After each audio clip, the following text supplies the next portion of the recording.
¿Ya? ¿Me escucháis bien?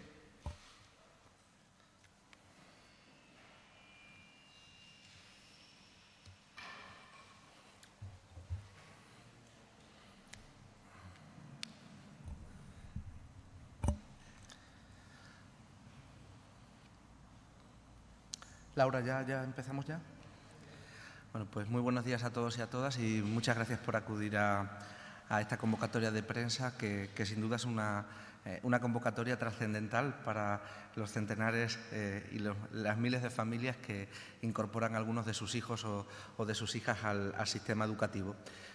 Como bien sabéis, mañana comienza el proceso general de admisión para el alumnado de 3 años que se incorpora a los centros educativos, no solamente para el alumnado de 3 años, sino también para el alumnado del primer ciclo de educación infantil y también comienza el proceso general de admisión para los alumnos y las alumnas que en el proceso de adscripción no han quedado satisfechos con la plaza obtenida.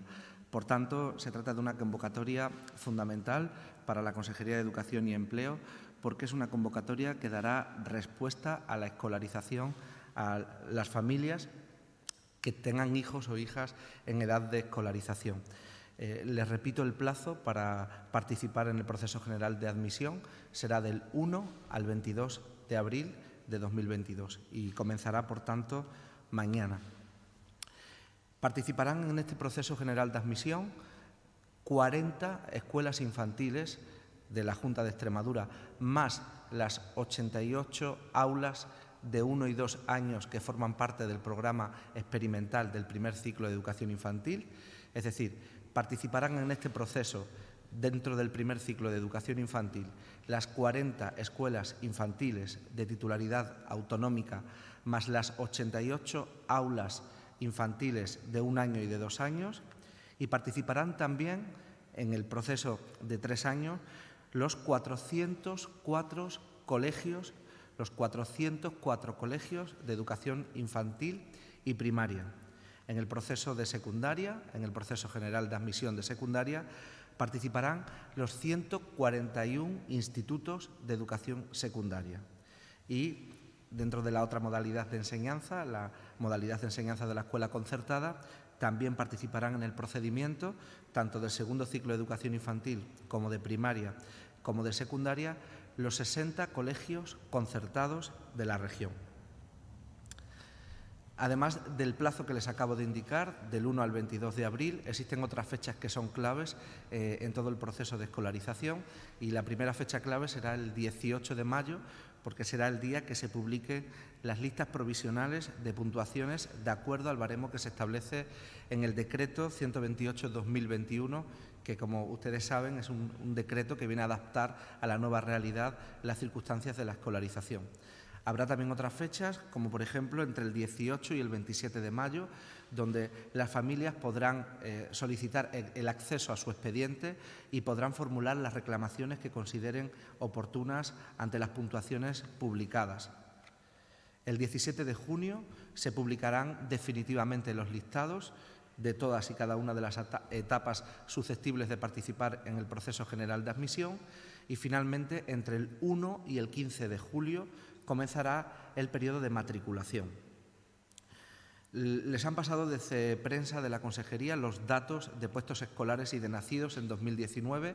Vamos a utilizar como referente los nacidos en 2019 porque son los que se incorporan a lo que conocemos popularmente como el nivel de 3 años, es decir, al primer curso de educación infantil.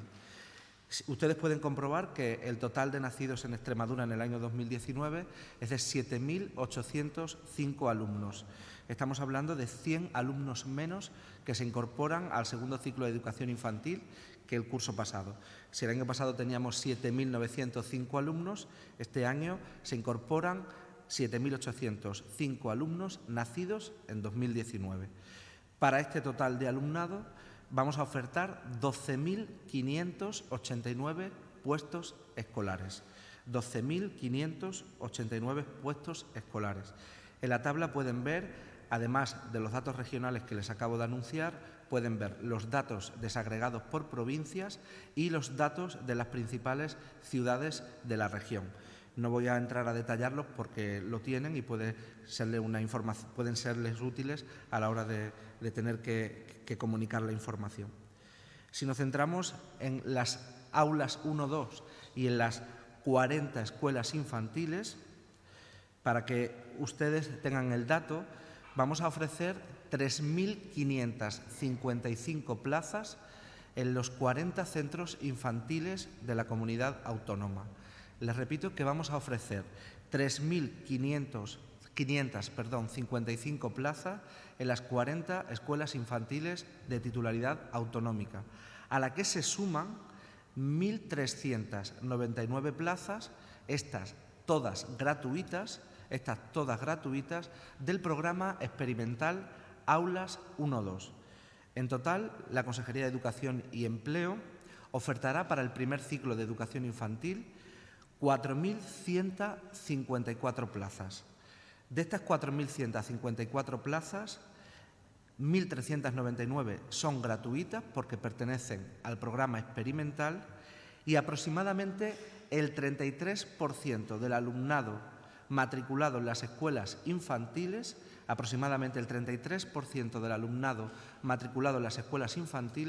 obtiene plaza de manera gratuita porque es totalmente becado. Por tanto, al 33% de las plazas ofertadas en las escuelas infantiles sumamos la gratuidad de todas las plazas del programa experimental.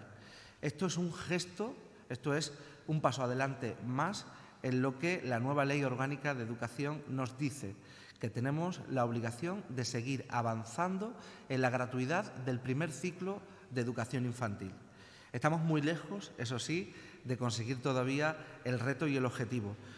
Si vamos a ofertar 4.154 plazas en total de titularidad autonómica, solamente los nacidos en el año 2020 son 7.380 alumnos.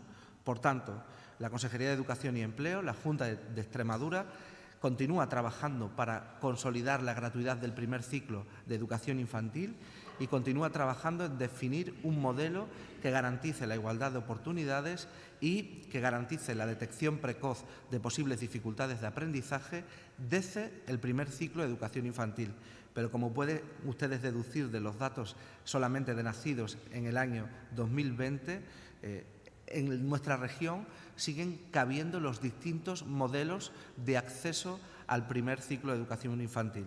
Los modelos de titularidad autonómica, pero también el modelo de titularidad municipal o incluso el modelo de enseñanza privada en el acceso al primer ciclo de educación infantil. Paso a informarles también de otros procedimientos o de otros procesos que continúan mañana. Como ustedes saben, el pasado 28 de marzo se publicó el listado de los alumnos que el curso que viene pasarán a educación secundaria obligatoria, concretamente a primero de educación secundaria obligatoria. Y si tenemos en cuenta cuáles han sido las adjudicaciones en ciudades como Cáceres, el 91,6% de los alumnos y alumnas ha obtenido plaza en el centro que eligió como primera opción y este porcentaje asciende al 94,85% en el caso de Badajoz, es decir, asciende al 94,85% en el caso de la ciudad de Badajoz, al 85%, este es el promedio de la ciudad de Mérida, y al 88% en la ciudad de Almendralejo. Ha sido necesario para este curso escolar, para este proceso general de admisión, y por tanto para el curso escolar siguiente, ha sido necesario habilitar 5 unidades extraordinarias para dar cabida a todas las solicitudes de alumnos y alumnas que cursarán primero de ESO en el curso 2022 y 2023. Estas unidades extraordinarias que se han abierto son las siguientes. En la ciudad de Badajoz se han abierto 3, en el IES Maestro Domingo Cáceres, en el IES Castelar y en el IES San Fernando. Se ha abierto una unidad extraordinaria en el IES Carolina Coronado de Almendralejo y también otra en el IES García Tellez de la ciudad de Cáceres.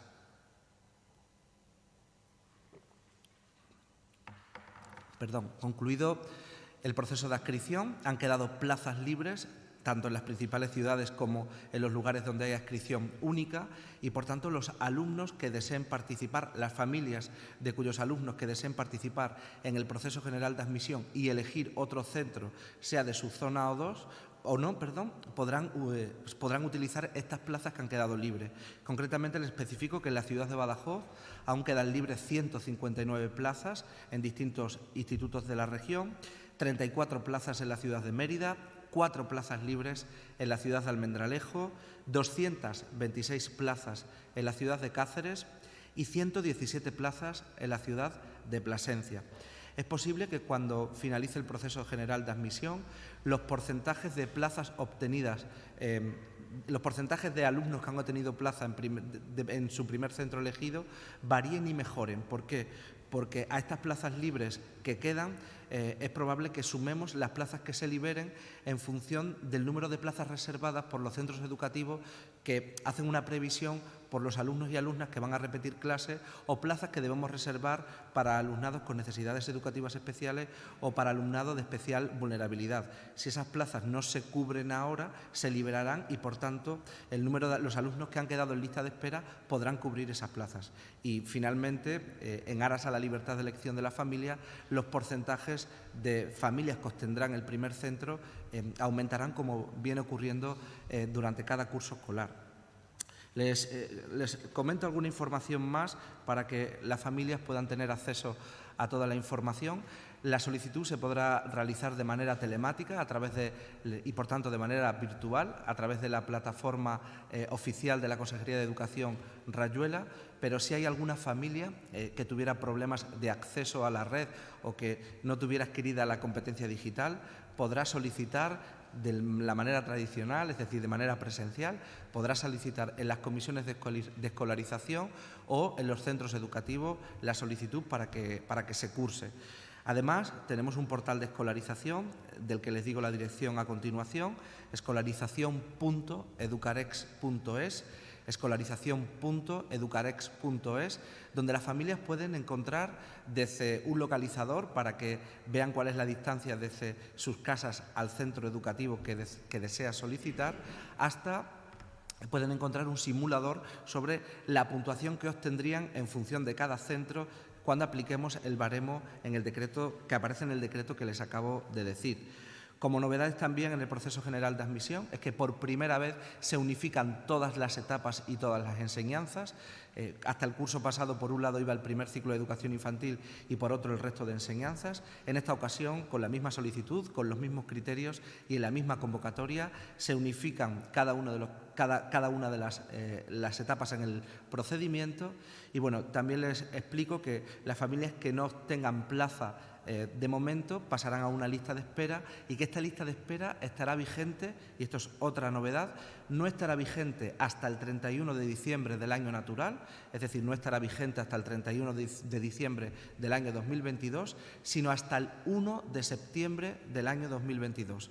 Porque el objetivo de la Consejería de Educación y Empleo es que cuando comience el curso, que será en torno al 10 o 12 de septiembre en función de las enseñanzas, todos los alumnos estén perfectamente matriculados en los centros educativos y evitemos el flujo de alumnos de un centro u otro con listas de espera vigentes hasta el 31 de diciembre. Y, finalmente, quiero destacarle dos novedades. Una vinculada con la situación actual, la situación de niños y niñas escolarizados de Ucrania en nuestra región. Actualmente, más o menos hasta las 10 de la mañana, contamos con 61 alumnos y alumnas desplazados de Ucrania escolarizados en nuestra región, y concretamente son 15 alumnos de educación infantil, 31 alumnos de educación primaria, 13 alumnos de educación secundaria obligatoria y de formación profesional básica, y 2 alumnos de adultos. No tenemos ningún alumno en enseñanzas posobligatorias como el bachillerato. Y la otra información que quería darles es que esta misma semana, ayer se publicó el Real Decreto de Enseñanzas Mínimas de Educación Secundaria Obligatoria, y la Consejería mostrará públicamente el proyecto de decreto de educación secundaria obligatoria la semana que viene, pero sí que hemos adelantado a los centros educativos la propuesta de ordenación académica y algunas indicaciones que deben tenerse en cuenta para la organización de los centros. Dentro de esas indicaciones está la premisa de que todos los institutos de la región, todos los institutos de educación secundaria de la región ofertarán, además de las modalidades habituales de bachillerato, que son ciencia y tecnología y humanidades y ciencias sociales, en esta ocasión todos los institutos de la región ofertarán la modalidad de bachillerato general, que es una de las principales novedades del currículo de bachillerato que se desprende de la nueva Ley Orgánica de Educación. Nada más, supongo que quizás están un poco apabullados por la cantidad de datos y por la cantidad de información, pero quedo a la espera y a su disposición ante las preguntas o consideraciones que puedan tener. Muchas gracias.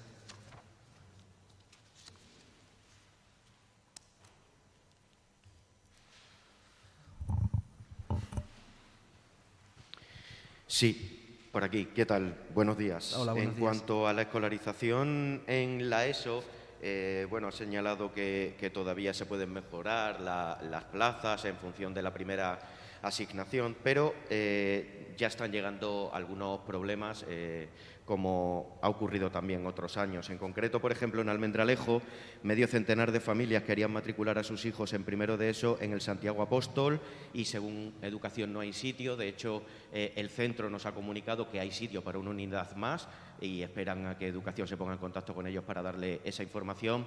Y aquí en Mérida, en el Instituto Albarregas, hay diferentes familias que viven por la zona norte en las que se han quedado también sin sitios, algunos casos sorprendentes, como que gente que vive a 200 metros del Albarregas se han quedado sin sitio. La segunda y tercera opción son el Santa Eulalia y el Emérita, que están bastante lejos. ¿Qué solución le daría la Junta a esas familias que tienen casos tan llamativos como esos? Gracias. Sí, muchas gracias. Con respecto a la ciudad de Almendralejo, el número de plazas ofertadas inicialmente era inferior al número de demandas y entonces se vio la necesidad de crear una quinta unidad. Había dos centros que tenían más demanda que oferta, que eran el Santiago Apóstol y el Carolina Coronado, siendo el Santiago Apóstol el centro más demandado. Concretamente, en el Santiago Apóstol, el curso pasado se habilitó la quinta unidad extraordinaria, que en la jerga profesional se conoce como barriga, y teníamos un informe de inspección fechado el 3 de mayo de 2021, donde se planteaba la posibilidad de crear un aulario de 4 aulas tanto para la formación profesional como para un uso polivalente, que incluía también la educación secundaria obligatoria. Teniendo en cuenta todas estas directrices y todos estos aspectos, decidimos habilitar la unidad en el Carolina Coronado. En otras ciudades como Badajoz, la unidad se habilita en los lugares donde hay espacio. Es cierto que luego el centro rectificó o no rectificó, pero sí que matizó que para el curso que viene sí habría posibilidad de que se habilitara, y el compromiso de la Consejería es el siguiente: siempre y cuando no se generen daños y no se lesionen derechos a terceros, la Consejería habilitará la quinta unidad donde haya espacio y donde más familias puedan obtener el centro que han elegido como primera opción, pero eso sí, sin lesionar los derechos a terceros. ¿Y a qué me refiero con lesionar los derechos a terceros? Que ya hay familias que estaban en lista de espera en el Carolina Coronado que han obtenido plaza por la habilitación de la quinta unidad.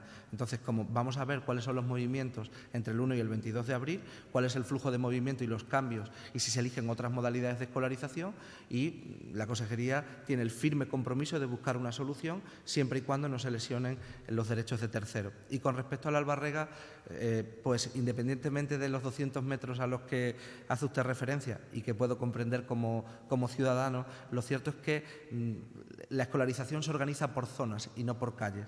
Y en la zona de escolarización en la que se ubica el Albarrega se encuentran también otros centros como el Santa Eulalia y el Emérita Augusta, ¿no? En este momento, el número de plazas de la zona, independientemente de la distancia de un lugar de residencia al centro, el número de plazas es suficiente, como le acabo de mostrar en los datos. Y, por tanto, vamos a ver de nuevo qué ocurre en esta segunda parte del proceso, pero ahora mismo lo cierto es que todos los alumnos de la zona donde se ubican los 3 centros han obtenido plaza y tienen garantizada la continuidad educativa.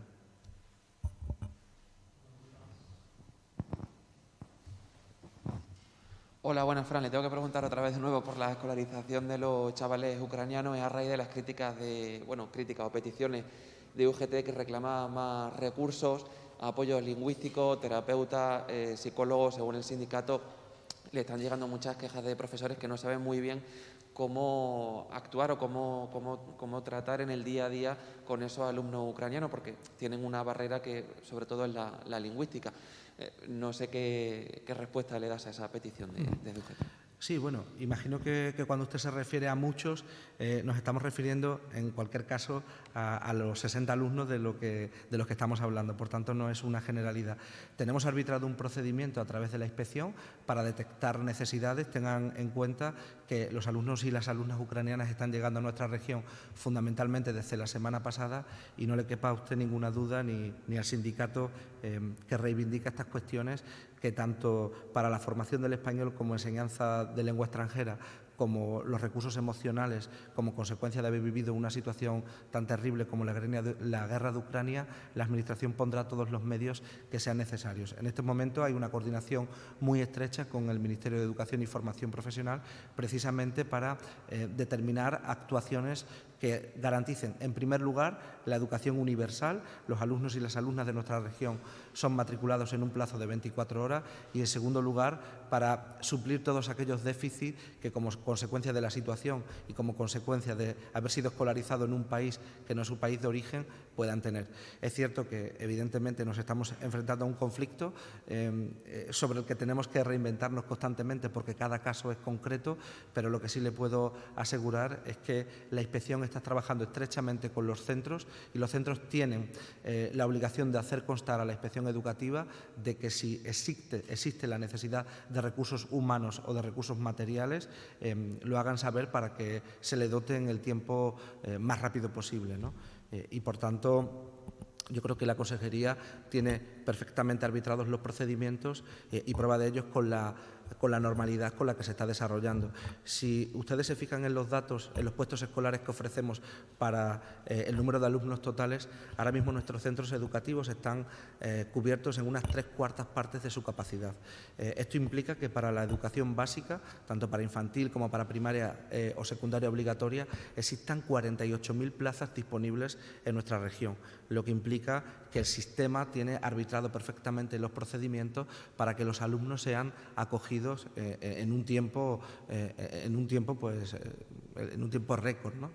Casi con una agilidad total. Sí, buenos días. Sobre el tema de las plazas disponibles, los nacidos son 100 menos, pero quería saber si las 12.569 plazas ofertadas suben o bajan, se mantienen. Sí, se lo comento. Y también quería saber si hay alguna medida especial con motivo de la COVID en el tema de la escolarización. De acuerdo. Bueno, normalmente el número de plazas ofertadas siempre es bastante más superior que el número de nacidos, precisamente por las zonas de escolarización. Aunque haya un centro en un pueblo pequeño donde solamente hay 8 alumnos, tenemos que ofrecer 25 puestos escolares porque son los establecidos en las ratios legales. Ahora bien, dentro de la planificación de la Consejería, de lo que se trata es de que el número de puestos escolares sea más que suficiente, pero evidentemente se trata de optimizar los recursos. Por tanto, para este año ofrecemos 12.569 plazas frente a los 14.994 puestos escolares que ofertamos el curso pasado.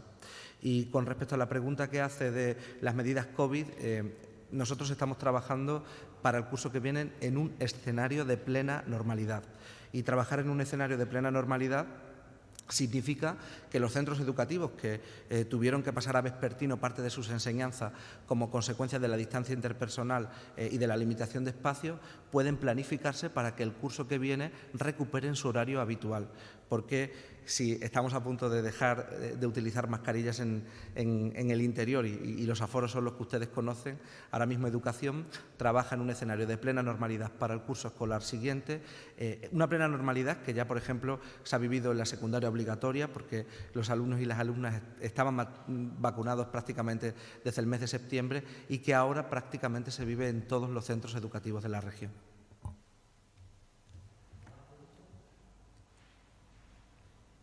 ¿Nada más? Pues muchísimas gracias.